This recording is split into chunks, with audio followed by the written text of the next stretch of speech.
नमस्कार दोस्तों, स्वागत है आप सभी का टेक अफेयर्स पर। मेरा नाम है सूरज शर्मा और आज की इस वीडियो में हम बात करेंगे ई सिम के बारे में, यानी एम्बेडेड सिम के बारे में। अब देखिए, ये जो ई सिम है यानी एम्बेडेड सिम, ये ऐसा नहीं है कि कोई बहुत नई टेक्नोलॉजी है ना।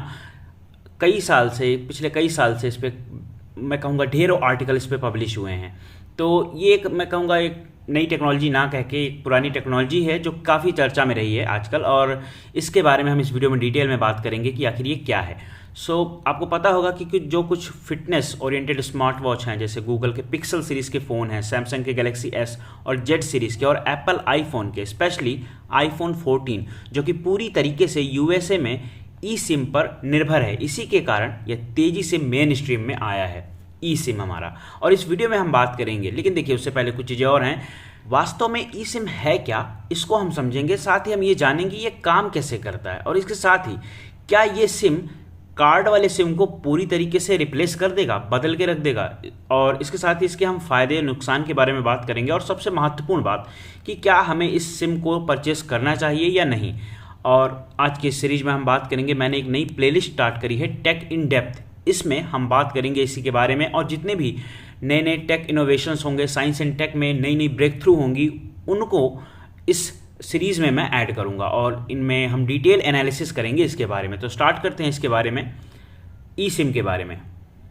मगर आगे बढ़ने से पहले आप सभी के लिए एक प्रश्न, आप सबसे मैं एक प्रश्न पूछूंगा। प्रश्न ये है कि अभी हाल ही में काफ़ी चर्चा में रही माया एक एनिमल का नाम है जो कि दुनिया की पहली क्लोनिंग है, और आपको बताना है कि ये जो माया है ये किस एनिमल की क्लोनिंग से बनाई गई है। तो 4 ऑप्शन यहाँ पर हैं।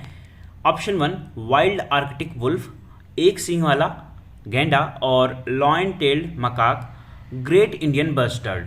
तो हम आपको बताना है कि इनमें से कौन सा ऑप्शन करेक्ट है, और हमेशा की तरह मैं आपको इसका राइट आंसर दूंगा इस वीडियो के एंड में। नाउ अब हम बात कर लेते हैं इसके बारे में। तो देखिए, American multinational technology company Apple जो है ये इसे लॉन्च करने वाली है, इस ई सिम को लॉन्च करने वाली है मोबाइल नेटवर्क को एक्सेस करने के लिए। इसके साथ ही ये जो ई सिम है इसको सबसे पहले साल 2012 में लॉन्च किया गया था, और यह एक एम्बेडेड सिम है जो कि एक रेगुलर सिम कार्ड चिप के समान ही हार्डवेयर में परमानेंटली एम्बेडेड होता है। कहने का मतलब ये कुछ ऐसा नहीं है कि जैसे कि आप यूजुअली नॉर्मली करते हैं कि अपने फ़ोन में सिम इजेक्टर पिन लगाकर सिम को बाहर निकाल लिया। ये ऐसा नहीं है। ये क्या होगा कि मदरबोर्ड में प्री इंस्टॉल्ड होगा ये जो सिम होगा, तो आप इसे निकाल नहीं सकते हैं। इसके साथ ही जो ट्रेडिशनल सिम कार्ड हैं, इन्हीं की तरह ई सिम में भी कुछ कंपोनेंट होते हैं जो फ़ोन के इंटरनल पार्ट्स का हिस्सा होते हैं, और वे भी उसी तरीके से काम करते हैं जैसे टेलीकॉम ऑपरेटर्स तथा अन्य यूजर्स के लिए एक यूनिक आइडेंटिफायर के रूप में काम करते हुए जब वे कॉल करते हैं या टेक्स्ट भेजते हैं तो आपके सटीक स्मार्टफोन तक पहुंच जाते हैं। हालांकि मदरबोर्ड से जुड़ा होने के कारण, इस सिम के जुड़ा होने के कारण इसमें रीप्रोग्रामिंग की भी हमें एक सहूलियत मिलती है, जिससे यूज़र्स किसी भी फिजिकल सिम कार्ड को रिप्लेस किए बिना ऑपरेटर को स्विच कर सकता है। तो ये एक इसका काफ़ी बड़ा एडवांटेज आप समझ सकते हैं कि आप अपने सिम को रिप्लेस किए बिना आप अपने ऑपरेटर को स्विच कर सकते हैं। साथ ही अब हम इसके फ़ायदे के बारे में समझते हैं। तो सबसे बड़ा फ़ायदा आता है हमारा सिक्योरिटी का। तो देखिए, ई सिम के खो जाने का इसमें जोखिम नहीं रहता है, क्योंकि वो ऑलरेडी एम्बेडेड है, प्री इंस्टॉल्ड है मदरबोर्ड के साथ, तो खोने का कोई चांस ही नहीं है, क्योंकि वो हम उसे निकाल तो सकते नहीं हैं। और सपोज करिए कि अगर आपका फ़ोन खो गया तो आपके सोशल मीडिया या बैंक अकाउंट में सेंध लगाने के लिए हमलावर आपके फ़ोन का उपयोग नहीं कर पाएगा। बताता हूँ कैसे।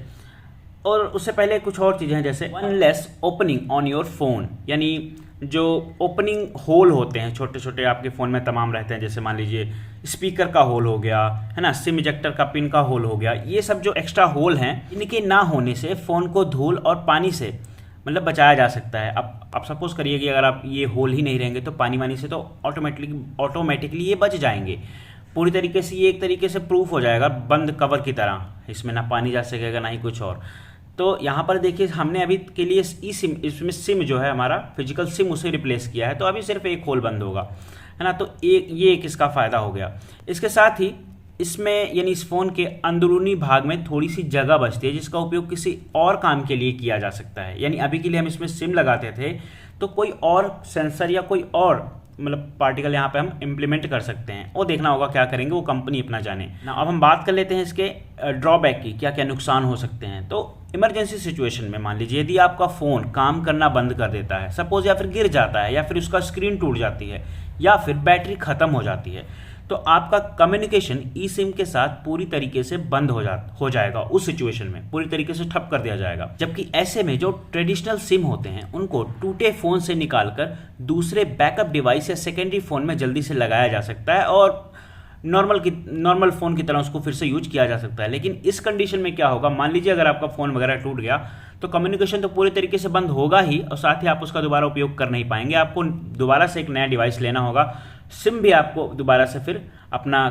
मतलब करवाना पड़ेगा, अपने टेलीकॉम ऑपरेटर के पास जाकर सारी इन्फॉर्मेशन करवानी पड़ेगी, सब कुछ वहाँ से निकलवाना पड़ेगा। नाउ इसके साथ ही अब हम बात कर लेते हैं unusable in countries with no E SIM support, यानी ई सिम फ़ोन का उपयोग उस देश में नहीं किया जा सकता है जहाँ टेलीकॉम ऑपरेटर अभी तक इस तरीके की टेक्नोलॉजी का समर्थन नहीं करते हैं, यानी वहाँ पर इस तरीके की टेक्नोलॉजी का सपोर्ट नहीं है, तो वहाँ पर ऑब्वियस सी बात है कि इस ई सिम का उपयोग हम नहीं कर पाएंगे।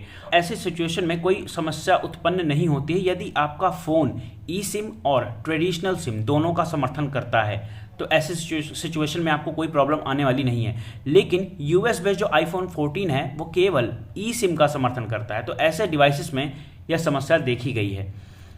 इसके साथ ही जो टेलीकॉम कंपनियां हैं उनका काफ़ी ज़्यादा कंट्रोल होगा इस तरीके के सिम के लग जाने के बाद। एक ई सिम टेलीकॉम ऑपरेटर के स्टोर से प्राप्त किया जा सकता है, यानी आप इजीली जाके वहाँ से खरीद सकते हैं, और किसी को अपना फ़ोन स्विच करते समय ऑपरेटर पर निर्भर रहना पड़ता है। और फ्यूचर में ऑपरेटर ई सिम का प्लान या फ़ोन स्विच करने के लिए अतिरिक्त शुल्क ले सकते हैं, एक्स्ट्रा पैसे आपसे चार्ज भी कर सकते हैं। तो ये था कुछ ई सिम के बारे में।